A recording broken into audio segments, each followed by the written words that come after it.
Hi world! Sa bawat hakbang, may aral na baon. Hindi lang lugar, sarili natutuklasan doon. Halika samahan niyo akong tuklasin ang mga magagandang tanawin dito sa Japan at sa buong mundo. This is my story. Glenda's Lifestyle. Hello! Ito na naman si Ate G. Gumala na naman, pero this time mamamalengke tayo. Ayan, sama ko kayo dito sa palengke. Actually, hindi naman to palengke. Parang ano siya, maliit na supermarket dyan sa Kawasaki yan. Ayan, nagpunta ako sa mga isdaan kasi mahilig ako sa isda at tinignan ko yung mga favorite ko. Andyan siya pero mahal. So, ito na lang yung binili ko para 500 yen lang siya. 3 piraso yan. It's a tuna fish din yan, kamag-anak. Tapos ayan, nagtingin-tingin din ako, pero mahal na nga siya. Yung gusto kong salmon sana, pero mahal din. Tapos nakakita ko ng pusit, kaya lang, di ko alam paano, ano magandang iluto ko doon. Tapos ayan yung mga fresh nilang ano dyan. At nakakita ako ng tahong, ang laki niya. Pero inikot-ikutan ko muna yan kasi nga mahal eh. 500 yen din. Tapos ayun yung mga fresh fish nila at nakita ko yung aking favorite na isda. Ayan, tambakol. Di ba laki? At binalikan ko siya. Kasi minsan lang siya makita dyan. Kasi pang summer, ayun na. Pang summer yata yung tahong dito. So binili ko na siya, pikit mata. Okay lang naman. Malalaki siya. Siguro masarap yan. Parang ano lang, simpleng luto. So ayan na. Binili ko na siya. At ikot-ikot tayo ulit. Ayan yung mga fresh fish nila. Tapos, yan sa section na yan, isda pa rin. Ayan, mga isda. Ito naman is yung sushi. Iba-ibang klaseng sushi. Iba't iba pala. So, yung sa lugar na yan, bumili ko ng ano dito. Tofu yung gusto kong kunin. Kasi mahilig po ako sa tofu. At mura lang. On the budget nga si ate. Kailangan yung time lumpas, pero di ko alam eh, parang palampas na yung aking budget dyan, pero tingnan natin. Yan, hindi ko talaga yung tofu at iba-ibang klase siya, marami. Yan, medyo malambot siya kaya hindi ko na kinuha. Okay, and of course yung cheese para sa tinapay. Ayun naman yun ang aking on the go sa morning. At naghanap ako ng itlog. Ang mahal, kaya hindi na binili ni ate. Eskapo na. So ito, inikutan ko ulit yung mga bandang ano dyan. Yung aking favorite na, paano masabihin, chichirya. Hindi yan. So, nabili ko na. Tapos ayun, mga pata-pata. Pero hindi ako mahilig sa ganyan kasi may mga taba-taba. Ayun. Kaya, wala, sinabi ko lang. Tapos ayun ulit. Bayad na tayo, tingnan natin magkano ang bill ko dyan. Sabi ko nga 2,000 lang eh, pero bahala na. Pero may mabayad naman ako, kaya lang hanggat maaari behave si ate na mamalengke ng ganong budget. 2,000 yen. Let's see kung magkano. Kinakabahan ako dyan ha. Tingnan natin.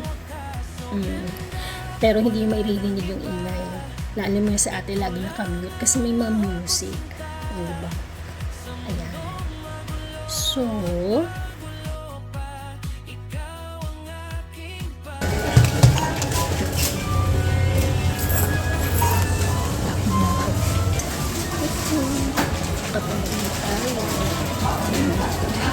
ito na pinakita. So, uwi na tayo. Pabili ng itlog. Ayan. Tignan itong inlit ng escalator. The world's shortest escalator in the world. Ewan ko ba pati dito kaikli, pero okay. So, uwi na tayo. Hindi lang nakabili ng itlog. And yung budget ko na 2,000 yen. Nag-exceed siya kasi sa mga tax. So, bali 2,400 talaga. Tapos yung nilagay na yung tax, naging 2,600. Ayun lang. Ito ang life. Ang hirap mag-budget Kailangan magtipid tayo dyan. So, ito tayo sa Kawasaki. Lakad-lakad na exercise. You know. Sunod tayo sasakay dun sa dulo na yan. Tapos mag-train, syempre. Yan. Ganun lang. Tapos mamaya may work ako. Ay, yung hirap. So, kailangan lang matuto tayo talaga magtipid. Okay, maiksid man yung mga pamamalengke. Konti lang dapat. Diba? Usap talaga yung mukha ko. Okay lang yan. Mukhang ano, karang platito. Siyempre, ganun talaga pag camera, bilan na mataba ka na. Okay lang yun, guys. Be natural. Sorry. So, ayan. Ito yung mga pagkakasala dito. Tingnan nyo. Oh. Yung mga cakes. Ayaw. Hindi ako masyadong mahilig sa cakes. Cheesecake lang. So, buburahin ko tong part na to dahil sabi ko dito, elevator. Escalator nga, diba? Pasensya na kayo, ha? Ganun talaga pag nagkakaedad na. Sorry!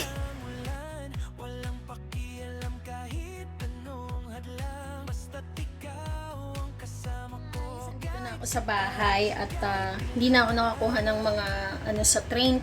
So, iluluto ko na yung binili kong tahong para ano kasi fresh siya eh. So, kailangan natin magluto for today's video. Nandali lang.